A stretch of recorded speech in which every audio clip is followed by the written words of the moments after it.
Мұрат Әбуғазы. Елік жирен мен ерке жирен. Әлі есімде.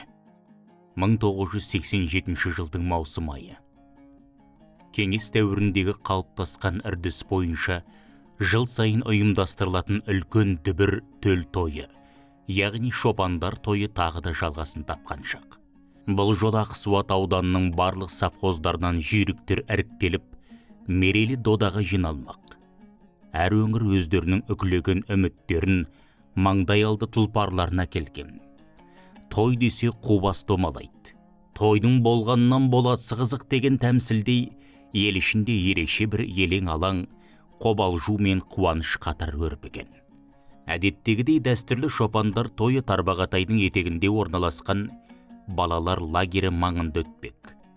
Табиғаты көркем бұл өлке аудан орталығынан 25-30 шақырымдай жерде. Жусаны аңқыған, жазық пен мөлдір бұлақты тау баурайындағы салқын саялы мекен. Жазық пен өр алды аралас келетін бұл жер бәйге үшін таптырмас алаң. Сол бір дүбірлі думанды тамашалауға ауыл аймақ түгел жиналды. Жас пен кәрі тайлы тұяғы қалмай, ат сабылтып тау баурайына ағыла келген. Әркімнің аузында бір ғана сұрақ. Биылғы 25 шақырымдық бәйгеде қай жүйрік топ жарар екен? Ерке жирен бе әлде елік жирен бе? Бұл екеуінің есімі ел ішінде біршама уақыттан бері қатар аталып жүрген. Бірі Амангелді совхозының, Көкжыра ауылының үкілеген үміті елік жирен. Бұған дейін талай 25 шақырымдық адаманды алдына қара салмаған сәйгүлік. Ал екіншісі Ленин жолы совхозының Қызыл Кесік ауылынан шыққан ерке жирен. Бір жыл бұрын 15 шақырымдық дөмен бәйгеде дара шығып, даңқы дүркірей бастаған. Енді міне екеуде нағыз сын сағатында қатар сап түзеп, бағын бәйгеде көрмек. Қызығы, Ақсуатты аты аңызға айналған тағы бір елік жирен 1960 жылдарда дәл осы Амангелді совхозынан шыққан екен. Бір ғажабы, қазіргі елік жирен де сол елдің намысын қорғап тұр. Тектілік тегінен екен рас шығар. Ал ерке жирен Хамза Байтілеуовтің үкілеп баптаған тұлпары. Бұл Қабанбай батырдың қобасы атының ізі қалған, тұлпар тұяғының ізі үзілмеген қасиетті өлкенің киесі дарған күлігет. Ерке жиреннің өрен жүйрік екендігі құнандақ байқалған еді. Хикаясы да қызық. Жыл сайын көктем шыға совхоз малшыларына мініске жарар ат болсын деп тай үлестірілетін дәстүр болатын. Хамза Байтілеуов сол жылы тай алуға сәл кешігіп жетсе керек. Тайлардың көбін жұрт алып кеткен екен, қалған арық тұрақ 2-3 тай ғана. Солардың ішінен Хамзаның көзі сүйріктей сидаң аяқ, басы етсіз, сүйегі жеңіл түсі жирен тайға түседі. Қолға үйретіп, бас білдіріп, мініске жарата бастайды. Құнан шыққан жылы әлгі арық тайдың тұрқы түзеліп, көркі кіріп, бірден көзге түсе бастайды. Сол маңда бір атақты жүйрік, бірақ қашаған ат бар екен, қораға айдап кіргізу талай адамның әлі жетпей жүрген машақаты. Бірнеше атпен қуса да ұстай алмай жұрт әуре сарсаңға түсіп жатады. Осыны көріп тұрған Хамза жұртқа: «Мына жирен құнанмен қайырып көріңдер» дейді.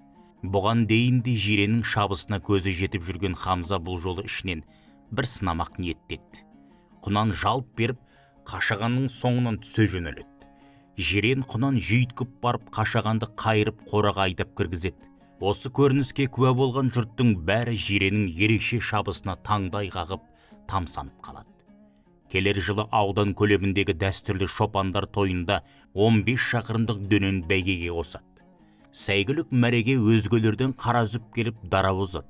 Осылайша ерке жиреннің атағы Тарбағатай өңіріне жайыла бастайды. Енді биыл 25 шақырымдық аламан бәйгеге түспекші. Қарсыласы атақты елік жирен. Міне, аңызға айналған қос тұлпар ерке жирен мен елік жирен бір аламанға қатар түсті. Бұл жай ғана бәйге емес, нағыз жүйрікті, шын тұлпарды анықтайтын үлкен сын. Көпшілік тынып қалған. Ішкі толқыныс аспанмен астасып, демін ішіне тартқан елде жер тарпаған тұлпарлар да тағатсыздана күтіп тұр. Төрешінің белгі беруімен даланы дүбірге бөліп бәйге басталды. Бір айналым 5 шақырым. 5 айналымнан тұратын бұл ұзақ додада алғашқы кезеңнен ақ қос жирен елік пен ерке үзеңгі қағыстыра шықты. Топты жарып екеу ғана суырылып шықты. Бірінен бірі оздырмай, бірінен бірі қалып қоймай 4 айналым бойы қапталдаса шапты. Көзді ала бергенде бірінің басы алда, енді бір сәтте екіншісі ілгерілей түседі. Жиналған жұрт бұл бәйге тек осы екеуінің сайысы болмақ деп іштен тастай қатып, әркім өз ішінен таңдауын жасап қойған. Елік жиреннің үстінде жасы 40-тар шамасындағы еңселі, салмағы бар шабандоз. Ертоқымада салмақты, жүгі де аз емес. Ал ерке жиреннің үстінде шымыр, шынашақтай ғана жеңіл бала шабандоз. 5-ші соңғы айналым басталғанда ерке жирен кілт ілгері озып екпіндей түсті. Қалың жұрт демін ішке тартып, тағатсыздана қадалды. Көп ұзамай елік жиреннің үстінен ақ көбіктей тер бұрқырап ақты. Шабысы баяулай бастады. Ақыры мәреге ерке жирен бірінші келіп, бәйге сызығын кесті. Халық дүркірете қол соқты. Жеңістің желі есіп, тау бөктерін дүр сілкіндірді. Елік жирен жарыстан кейін су жағасына кесек көлденең жата кетті. Ел ішінде, денесінде артық қазы қалыпты, бабына келмеген содан деген сөз тарады. Ағын суға бауырын төсеп, оқшау қалған елік жирен сол жарыстан кейін ешбір адаманға қатысқан жоқ. Ал ерке жирен сол жеңістен соң дәуірдің нағыз жүйрігіне айналды. Сол жылы ауданнан озып аты дүркірей шыққан соң, ерке жирен Абай ауданында өтетін Мұхтар Әуезовтің 90 жылдығына арналған дүбірлі республикалық бәйгеге аттанады. Бұл республиканың әр түпкірінен іріктеліп келген кіл жүйріктердің бабы мен бағын сынайтын үлкен дода еді. Сол сәт ерке жиреннің нағыз сынға түскен, аңызға айналған мезеті болды. Жалпы саны 54 ат бәйгеге қосылады. Әр өңірдің де үкілеген үміті, сенімді тұлпары бар еді. Бірақ ерке жирен оларды шаңына да ілестірмей, көмбеден қара үзіп өтті. Шабысынан от шашқан жүйріктің екпіні мен өршілдігіне ел таңдай қағып, тамсана қарады. Қазақ тұлпар көрсек қанымыз қызып, делебеміз қозатын халық. Осы бәйгеде ерке жиреннің шабысын, өр мінезін көріп, намысын таныған ақын Мерғали Ибраев оған арнап жыр жазды. Ардынша елге белгілі сазгер әрі әнші Тұрсынғазы Рахимов сол жырға әуен шығарып, ерке жиренге арналған ән туған еді. Жақсат аяқтан кетеді деген ертеден келе жатқан тәмсіл бар. 1989 жылы Қаныш Сәтбаевтың 90 жылдығына арналған дүбірлі той Баянауылда өткенді. Сол үлкен аламан бәйгеде елдің үкілеген үміті ерке жирен бабында тұрады. Тұлпарлар топ жарып, көмбеге жетуге таласқан шешуші сәтте ол да алдыңғы қатарда шауып келе жатқан.